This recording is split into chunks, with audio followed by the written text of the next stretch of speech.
You're listening to 1015 KOCI LPFM Newport Beach, Costa Mesa.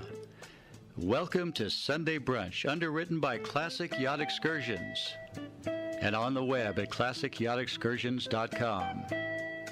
And now, the hosts of Sunday Brunch, Tom Johnson and Lynn Selich. The historic Balboa Fun Zone. Okay, and Lynn, I don't know if you've met my friend Mike Lawler before. We just met. Okay, but Mike Lawler is one of the...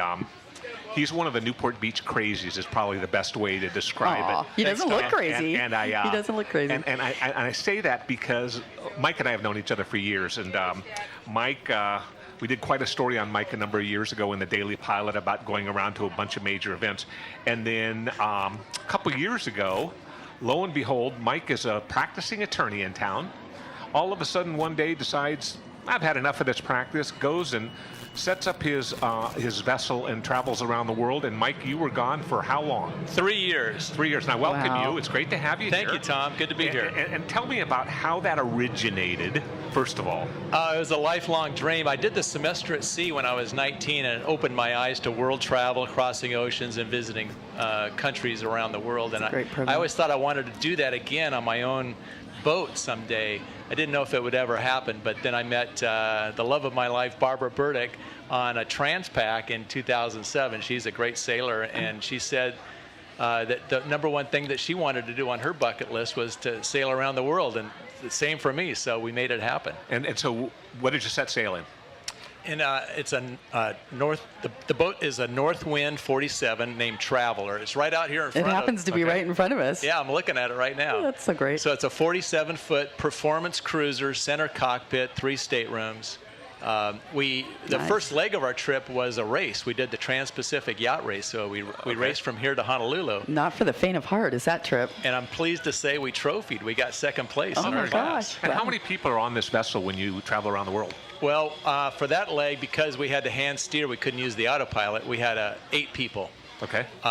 There were as few as 2 of us, just Barbara and me, for much of the trip. And then we would have family and friends fly in and join us for a leg or 2 here and there. I had all 3 of my kids join us. My son, Brian, when he was 20, he'd been to 40 countries already. Oh, my gosh. Cruising around the world with us on our boat. Very good. So, so you go over the Transpac to Hawaii. Then you set sail from Hawaii. Where's stop number 2? We dropped down to Tahiti, and we loved Tahiti so much. We went to all the islands, Bora Bora. Is there a Paria. set schedule, or you just kind of... Well, you have to kind of keep in track of where, the weather window, let's say. So you can't sail across the South Pacific when it's cyclone season. So you have to kind of watch those things. But generally speaking, we were on our own at our own pace. We liked Tahiti so much we stayed there for 8 months. Oh my gosh, wow. How fun. Wow, that's paradise. Now, when you're out there, do you stock it with food? Do you catch your food? What is it? Well, when we're on passage, we would always troll and try to catch fish. And we usually would. I'd say on average we caught 1 good-sized fish a week, which is just about right. You don't want any more than that, really. You get tired of fish. And what kind of fish do you catch out there? Mahi-mahi, tuna, yum. wahoo. Wow. Yeah. Fabulous fishing. Yum. Okay, so Doesn't get fresher than that. You hit Tahiti, and you decide, okay, well, what the heck? Let's stay here for 8 months.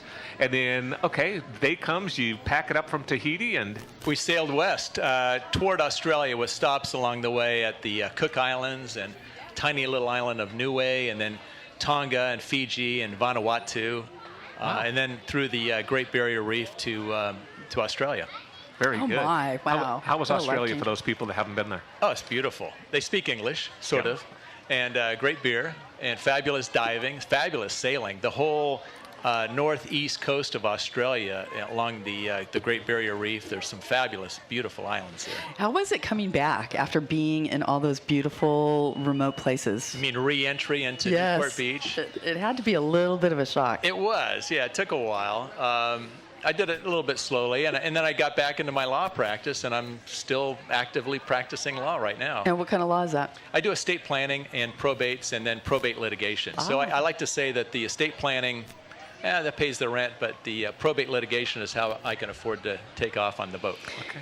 And you mentioned earlier bucket list. What does the Mike Lawler bucket list include for the future? Oh my gosh, it's funny you should mention that because I've got some friends that are talking me into joining them. We're going to go climb to Everest Base Camp in October. Oh my gosh. Very good. And how long will that take? 18 days. 18 days.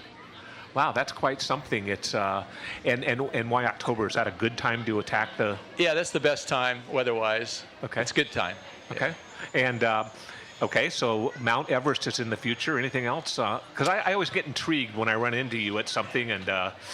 Well, next week we're taking an interesting passage on Traveler. We're going to cruise to all 8 Channel Islands, and we're going to not just visit one, but we're going to circumnavigate each of the 8 islands in order. So I'm calling this voyage the Circumnavigate. Very good. That'll be fun. Now, have you ever circumnavigated Catalina, just out of curiosity? Yeah, I have a couple of times. Isn't it interesting? We did that for our, my husband and I did that when we got married. That was part of our honeymoon. And if most people think of Avalon or, 2 Harbors or whatever, but when you get on the other side, it's really interesting and remote. Lynn, that's so funny you said that because, growing up here in Newport, so many of the guys, they're boaters, when they get serious about the girl, they take her to Catalina for the weekend to see how she does on the boat. Right. So it sounds like you passed the audition. Ed told the Daily Pilot that one of the reasons why he fell in love was because I cut up the bait. So yeah, that was really romantic. It had nothing to do with looks and personality. It had all to do with she could cut the bait. That's super good. Romantic. But you know what? I think you're right because Ed always says to me, I'm so glad that you like to boat and like to fish because we do so much of it, and I don't know what we would do if we didn't both enjoy it so much. Well, for Barbara and me, we were just still, dating just a year or so, and so that's a bit of a. It's a bit of a commitment. That's a commitment to be on a boat when you really love somebody. When you're on a boat that size. It's not just going to Catalina for the weekend. This is being on a 47-foot sailboat for 3 years with someone you're dating to cruise around the world with all the adventure and trials and tribulations that go with it too. Now, did you ever have? Go ahead, Tom. But I got to say, it worked, and we got married when we got back. Yay! So I'm a golfer. I'm not a sailor. I mean, I've been out on boats, sailboats and things like that, and it's just not my cup of tea. What's it like in the middle of the night? You must have it on autopilot when it's just the two of you, and is there fear of finding anything else out there in the middle of the ocean? Like pirates or anything? Not even pirates, just another boat that goes boom. Oh, well, yeah. Yeah, there are a lot of passages where there are just the two of us, and we would take watches. We're always on the go, so we'd be on for 3 or 4 hours, then off for 3 or 4 hours, and we'd take turns. So you never really get a full night's sleep. Yeah. And there's a lot of noise and always a lot of things to do too. So you keep busy. And the noise is water noise? Water noise, but just the rigging, creaking and the boat noises and stuff. It's really quite noisy. Did you ever come face to face with like a tanker? Oh yeah, many times. Yeah. we out of the way. Yeah, we had a little brush with pirates also off Somalia. That's what would worry me. That. Well, we were. The timing was it was March of 2009, and it happened to be the same week that the Maersk Alabama was hijacked. The whole story about Captain Phillips. Yeah. We were there when that happened. We could hear this stuff going on the radio. Oh, jeez. And the head pirate back in Somalia, after the U.S. Navy SEALs took out those pirates, he says that he's going to go after some U.S. flagged ships or yachts and kill them in retaliation. And we were there when that happened. Oh, nice. So did you pull down your American flag? We did. We rolled up our colors, and we tried to get another proud American. Get out of there as fast as we could.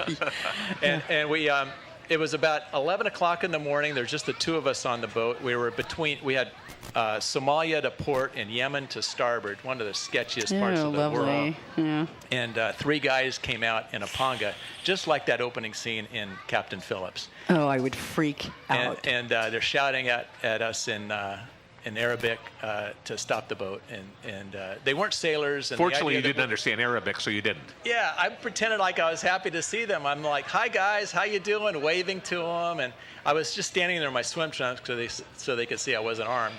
But they had an AK-47 aimed at me for about 15 minutes.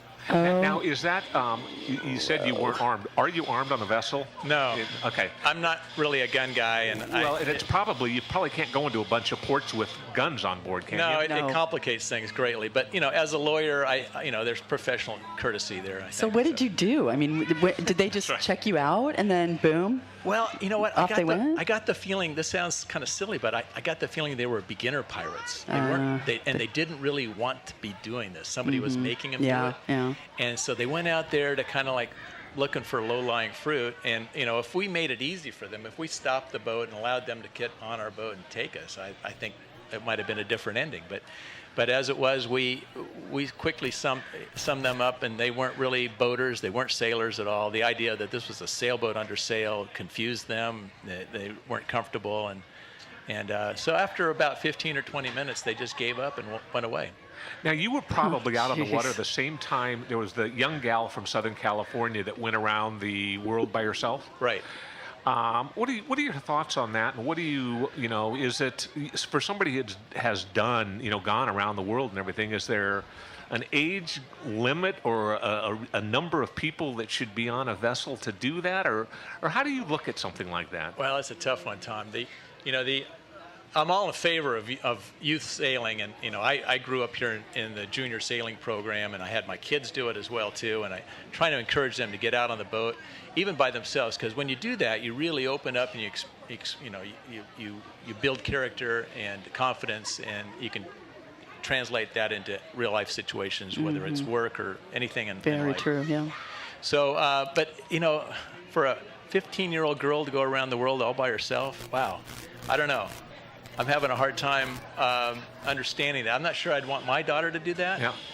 Especially after the experience you just told us about. Well, it just seems like there's, even when you go into a safe port as a 15-year-old child, there's nothing easy about it. Yeah, it's nothing, it would be a high risk, high reward situation. But emphasis on the high risk. So, Mike, we were going to have a guest. Are you a soccer fan at all? I am, sure. Are you following the World Cup? Yeah, I think the U.S. plays at 3 o'clock today. Yeah. And what were you? I know you're a practicing attorney and everything. Did you find time to watch them earlier this week play? I did, yeah. And where did you go for that to watch? Oh, his living room. Yeah. No, I watched it actually at John Orsini's place at Newport Rib Company with a bunch of people in there, and there was a lot of excitement. That sounds great. It really seemed to catch on. Yeah, I'm looking forward. I think Malarkey's would be a really good place. Yeah. I think so. They have a huge party there this afternoon, but I'm sure it'll be on all the TVs. Yeah. Yeah, Wild Goose Tavern is where we're going to head to.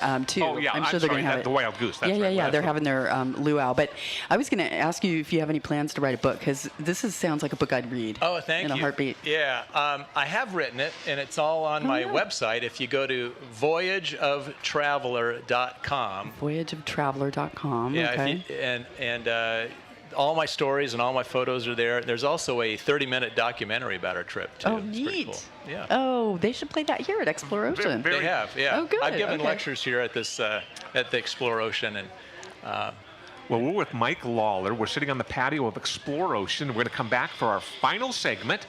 Something I'd really be impressed with. We're sitting with Mike Lawler, who took 3 years to sail around the world. Now, I want to, it'd be much more impressive to me if he paddleboarded around the world. But anyway, Mike, we were talking during the break about, you stop in these different countries and things like that, and lots of stories. What are some of your favorite stories about your venture? Oh my gosh, so many.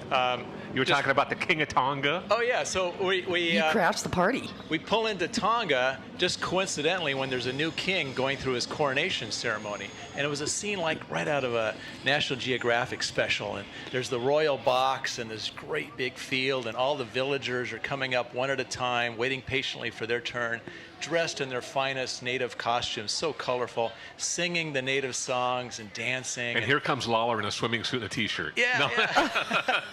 So you didn't even know it was happening. You just pulled in a port and there it was? Yeah, and I'm looking around and cool. I go, wow, the security is really lax here. I couldn't believe it. So, for a head of state. So I grabbed my girlfriend Barbara's hand. I said, "Follow me," and we, in 2 minutes, we're up in the royal box with the royal family and enjoying the stage from that. It's kind of like being backstage, I guess. Now, did they let you take pictures? You know what they did? Yeah, we took some pictures. And I happened to bump into a guy who was actually a professional photographer who was taking photos for, I think it might have been National Geographic.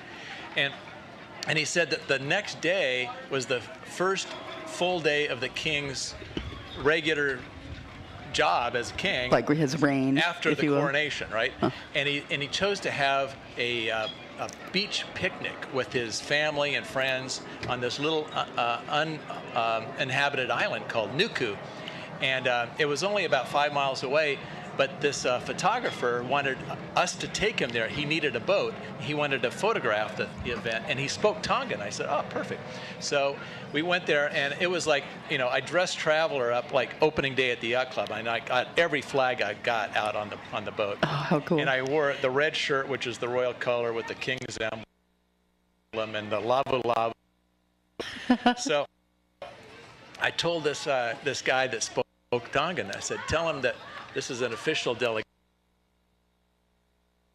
from the United States of America, and we're here to pay our respects to the new king." No way. Yeah. So they did, and I figured, either you're going to tell us to leave or we'll be royally welcomed, and we were royally welcomed. Next thing you know, we're under the tent with the royals, drinking kava, which is a very special deal, and hardly any women get to do this, but they invited Barbara in too. So we're drinking kava with the elders and out of the coconut shells, and it was really a special deal. And then the Queen's sister came over and pulled her hand like she wanted to see Barbara, and I go, "Uh-oh, this is not good. Something's wrong." I said, "You better go talk to her." So Barbara goes and talks to the Queen's sister, and they have words, and then they disappear around the corner. And I thought, "Oh boy, this is weird. I wonder where this is going." And then she comes back about 2 minutes later. I go, "What was that all about?" And she goes, "Well, the Queen had noticed that the King had taken notice of Barbara's legs, and her sarong was tied inappropriately too high above the knee, and they're very modest down there. And so Barbara had to retie the sarong so it was well below the knee." Well, that's a good way to get noticed in Tonga. Caused a little international incident there. I'm sure they were probably sitting there going, "Oh, how can we tell this American? How can we tell the official American delegation? Yeah, how can we be diplomatic about this?" Well, they are the king and queen, so I guess that's what happens when you're queen. You can any other favorite stories? Oh yeah, we this tiny island of Niue in the South Pacific. It's between the Cook Islands and Tonga, and we were there, and we had a wonderful time for 3 days, and we said our goodbyes, and we're taking off, and it's late in the afternoon, just about sunset. We're now about 17 miles due west of this island, headed to Tonga, and then due south of us at about 5 miles, which is an incredibly long distance to see at sea for something that's flat. We saw a light from somebody that was trying to signal us. It was like somebody in distress? Yeah, it was very much like the movie with Robert Redford, All Is Lost. And these guys, turned out there were 2 guys stranded on a boat that had been out there for quite a while, and they saw us, and they were trying to signal us, but they didn't have a proper flare, so they lit something on fire. And we happened to see that. Then the fire burned out, though, and we're motoring toward them. It took us about 50 minutes. The wind was about 20 knots. The seas were big. Oh, geez. Totally dark. I couldn't see anything. I kept checking my radar, and there's nothing at all. Now, are you communicating with them on radio or anything? Oh, no. They don't have a radio or anything. And so I'm shouting back to Barbara, who's at the wheel, and I'm up on the bow hoping to have my very best night vision. And after about 50 minutes of looking for them, we didn't know what to do, whether we should just wait and maybe they're in the water or whatever. I didn't know. And then one of them lit like a cigarette lighter, and we were like only a about Bic? 200 yards away, and we saw that little tiny light. That's all they had. Oh my gosh. I had, of course, a 2 million candle powered handheld flashlight, and I just lit them up, and these 2 guys are waving frantically, and we went and rescued them and towed them back to their island. Were they natives, or? They were natives, yeah, and they were fishermen. They were out fishing, and they had an engine, but it didn't start. and they had no oars or paddles, no radio, no food or water. And the weather started getting bad, and nothing. Yeah. Oh boy! And these guys, they would have died for sure. Now, how do you communicate with somebody out there, or do they speak throw English? them a rope. That's it. That's it. And tow them. Yeah, it's the universal language. Help me. Yeah. So yeah, and I just got an email from one of these guys the other day. He said, "Thank you very much for saving my life." Well, that's great. Now, of all the countries you visited, all the time you were out there, was there a bad time? Or a bad country, or was there something good about each Other of the than spots? the Somalians? Well, yeah, but you didn't stop in Somalia. Right, you went around it, I'm assuming. But Well, we were in Yemen for 21 days waiting for a starter motor, and while we were there, we'd heard gunshots and the heavy military presence, and Al Qaeda is all over the place, and we had to go to the U.S. Embassy because our passports were totally full. I mean, there wasn't room for another stamp on our passports. That's a good problem, I think. Yeah. So at the U.S. Embassy in Sana'a, the capital, the staffer there is saying, "What are you doing here? This country's closed to Americans. How did you get here? Leave while you can. It's not safe." And just a few months before that, the U.S. Embassy had been bombed and people were killed, and people are being kidnapped off the street and held for ransom right and left, and it's a pretty sketchy part. And so we had to report in to the embassy every day, let them know our whereabouts and that we're okay. And I said, "Hey, we'll get out of here just as soon as we can. We just got to get the starter motor first." Wow. What, of all the places that could go down and have to pull into Yemen, I mean, that would be awfully scary. So did you just stay on the boat, or did you put up at a hotel? Did Barbara cover her head up and just try to keep your head down? We did. We dressed as the local Yemeni. Barbara actually got a burqa, so wrapped up and stuff. Yeah. And we met up with another couple, a Yemeni couple, and she had a full burqa. All you could see were her eyes, and her husband didn't speak a word of English, but she spoke perfect English because she used to work at an airline. And she was helping Barbara buy a dress, and we became friends and went out to lunch, and then we were told in this country that if asked, you have to tell them you're married, because if you're together as a couple and you're not married, it's against Sharia law, and the penalty is you're stoned to death. So we told. And stoned isn't the same interpretation as in this California. country, correct? Correct. Yeah, that's not a good thing. So and then the gal, we're now driving around the outskirts of town and looking at all these wonderful sights, and she kept asking Barbara, "So tell me more about your wedding." And we're like, "Oh gosh, Making it up by them. Yeah, I said, it was a beautiful ceremony. I said, when we first met you, we told you we were married, but I got something to tell you. Now that we're friends, I have to be honest with you. We're not really married. I hope it's okay." And she stops and turns to her husband in the front seat. He's driving. He stops the car. They talk in Arabic for about 5 minutes. And we're like 5 miles out of town on this dirt road. And I go, "Oh, my God, this is not going to turn out good." So finally she turns to me and she goes, "That's okay. And we have something to share with you also. We're not married either." They were probably trying to decide if they should tell you or not. Exactly. Because you never know, you might be spies. Well, you know what, we could just sit here and talk all the afternoon. This has been so fascinating. Yeah, Mike, tell us where, again, give us the email or the website where people can go and find out more about your great story. Oh, thank you. The boat name is Traveler, so if you can remember this, voyageoftraveler.com. It's spelled all as one word, no uppercase. Voyageoftraveler.com. I'm going to check it out. Great. That's a 3-year adventure around the world. And, Lynn, I will just tell you, there's a lot more to Mike Lawler than Mike and I have exchanged stories over the years. And I can see why you're friends. When you hang around Mike Lawler, there's funny stuff that comes out of his mouth. And he's one of those guys that's not afraid to go on an adventure. And, Mike, we wish you the best of luck. Yeah, it's been really fun. Really fun talking with you. Thank you, Lynn. There's some things going on this afternoon.